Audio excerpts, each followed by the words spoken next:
Hello বন্ধুরা, আশা করি সকলে ভালো আছেন।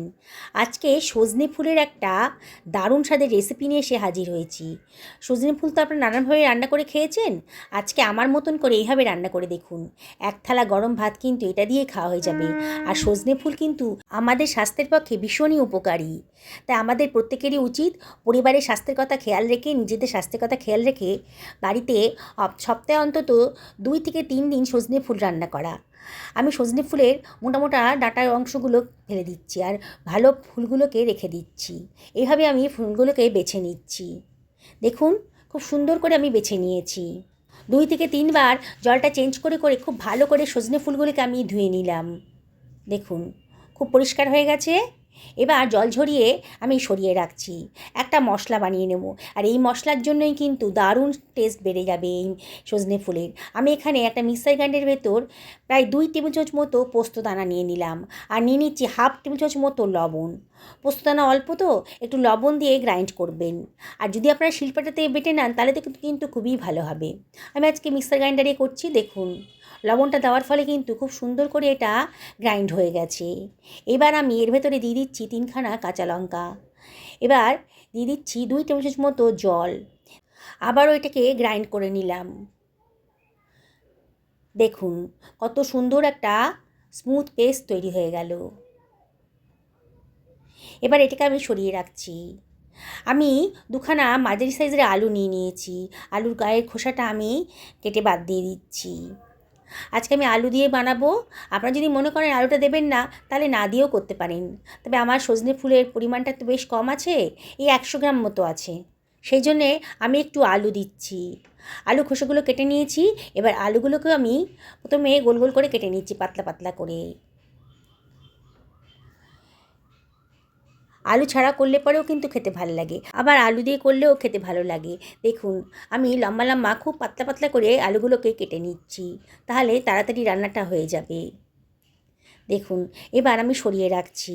আমি একখানা মাঝারি সাইজের টমেটো নিয়ে নিয়েছি। টমেটোটাকে আগে থেকে ধুয়ে পরিষ্কার করে নিয়েছি। টমেটোটাকেও আমি কুচি কুচি করে কেটে নেব। যেসব বন্ধুরা রেসিপিটা দেখছেন অথচ এখনও আমাকে সাবস্ক্রাইব করেননি, তাদেরকে আমি রিকোয়েস্ট করব আমার চ্যানেলটা সাবস্ক্রাইব করার জন্যে। পাশে থাকা বেল আইকনটা অবশ্যই ক্লিক করে দেবেন, তাহলে আমার রান্নার নোটিফিকেশানটা আপনারা চটজলদি পেয়ে যাবেন। আমি একটা কড়াই গরম করতে বসিয়ে দিয়েছি। কড়াইটা যখন বেশ গরম হয়ে গেছে তখন 2 টেবিল চামচ মতো সর্ষের তেল দিয়ে দিলাম। আজকে সর্ষের তেলেই রান্নাটা করব। তেলটা যখন বেশ গরম হয়ে গেছে তখন আমি কেটে রাখা আলুর টুকরোগুলো এর ভেতরে দিয়ে দিচ্ছি। পুরনো বন্ধুদেরকে অনেক ধন্যবাদ, তাদের সাপোর্টের জন্যই এতদূর আসতে পেরেছি। তাও আপনাদেরকে আবারও রিকোয়েস্ট করব, রেসিপিটি যদি ভালো লাগে তাহলে লাইক করবেন, শেয়ার করবেন আর কমেন্ট করবেন অবশ্যই। আমি সামান্য একটুখানি লবণ, এই 1/4 চামচ মতো লবণ দিয়ে নিলাম। আমি কিন্তু পোস্তটা গ্রাইন্ড করার সময় বেশ খানিকটা লবণ দিয়েছিলাম, তাই এখানে লবণের পরিমাণটা একেবারেই কম দিলাম। যদি পরে প্রয়োজন হয় তাহলে একটু দিয়ে নেব। গ্যাসের ফ্লেমটা মিডিয়াম টু হাইতে রেখে একটু নাড়াচাড়া করে আলুগুলোকে একটু ভাজা ভাজা মতো করে নেব। এবার এটা তাড়াতাড়ি হবে রান্নাটা। ঢাকা দিয়ে মিনিট 2-3 লো ফ্লেমে রান্না করে নিলাম। দেখুন, আলুটা দেখেই মনে হচ্ছে একটু নরম হয়ে গেছে। আবারও একটু নাড়াচাড়া করে দিচ্ছি। এবার আলুগুলোকে কড়াইয়ের একটা সাইডে সরিয়ে নিলাম। নিয়ে এর ভেতরে আমি দিয়ে দিচ্ছি 1/4 চামচ মতো কালো জিরে। ওই গরম তেলের ভেতর দিয়ে দিলাম। আর 1/4 চামচ মতো গোটা জিরেও দিয়ে দিলাম। দিয়ে কালো জিরে আর গোটা জিরেটাকে একটু ফ্রাই করে নেব। আগে দিলে বেশি পুড়ে যেত বলে সেজন্য পরেই দিলাম। আলুটাও বেশ ভাজা ভাজা হয়ে গেছে, আর কালো জিরে আর জিরেটাও একটু ভাজা ভাজা মতো করে নেব। এবার আমি এর ভেতর দিয়ে দিচ্ছি কেটে রাখা টমেটোর কুচিগুলো। দিয়ে আবারও সব কিছু খুব ভালো করে মিশিয়ে নিচ্ছি। গ্যাসের ফ্লেমটা এই সময় মিডিয়াম টু হাইতে রেখেছি, আর মাঝে মাঝে কিন্তু একটু নাড়াচাড়া করে দিতে হবে। যেসব বন্ধুরা রেসিপিটা ফেসবুক থেকে দেখছেন তাদেরকে আমি রিকোয়েস্ট করব আমার পেজটা ফলো করার জন্যে। মিনিট খানেক আবারও ভালো করে নাড়াচাড়া করে নিলাম।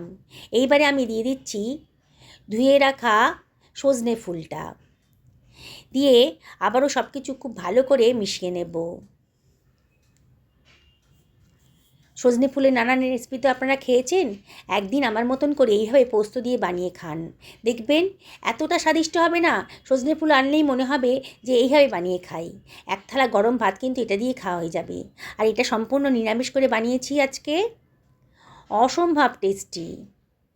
বেশ খানিকক্ষণ আমি এটাকে ভালো করে নাড়াচাড়া করে নিলাম। সিজন চেঞ্জের সময় এই সজনে ফুলের রেসিপি কিন্তু প্রত্যেকেরই খাওয়া উচিত। আর সজনে ফুলের এই রেসিপিটা একবার যদি বানিয়ে খান না, বারে বারে মনে হবে যে এটা দিয়েই গরম ভাতটা খেয়ে নিই। এবার আমি একটু ঢাকা দিয়ে দেবো মিনিট 3-4 জন্যে, মিডিয়াম টু লো ফ্লেমে।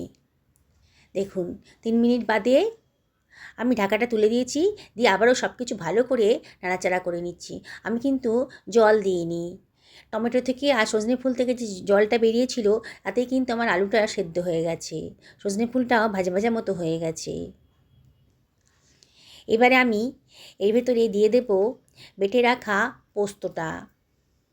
গ্যাসের ফ্লেমটা এই সময় লোতে করে দিয়েছি, গ্রাইন্ডারটা ধুয়ে অল্প জলও দিয়ে দিলাম।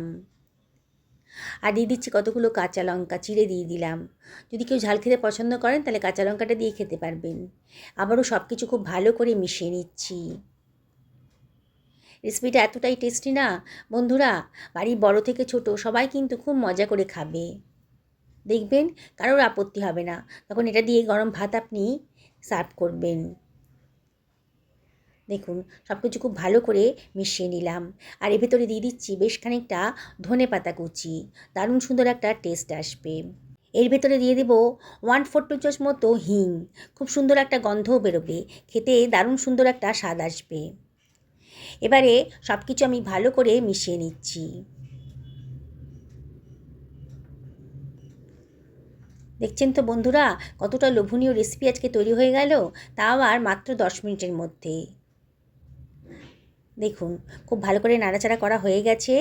আমি এখানে 1/2 চামচ মতো চিনি দিলাম, চিনিটা সবার শেষেই দিলাম, দিলে পরে কিন্তু খেতে ভালো লাগবে, তবে অপশনাল, পছন্দ না হলে বাদ দেবেন। আবারও ঢাকা দিয়ে মিনিট খানেক লো ফ্লেমে রান্না করে নেব। 1 মিনিট বাদে দেখুন গ্যাসের ফ্লেমটা অফ করে দিয়েছি। দেখুন আমার কিন্তু রেসিপিটা রেডি হয়ে গেছে। আমি আজকে হলুদ ইউজ করিনি, রেসিপিটার কালারটা সাদা রাখবো বলে। আমি কোনো মশলাই কিন্তু এখানে ইউজ করিনি। দেখছেন তো বিনা মশলাতেই দারুণ সুন্দর রেসিপিটা কেমন তৈরি হয়ে গেল। একটা সার্ভিং প্লেটে এবার আমি এটাকে সার্ভ করে দিচ্ছি। দেখুন কত সুন্দর দেখতে লাগবে, আর খেতে কিন্তু একেবারে অসাধারণ।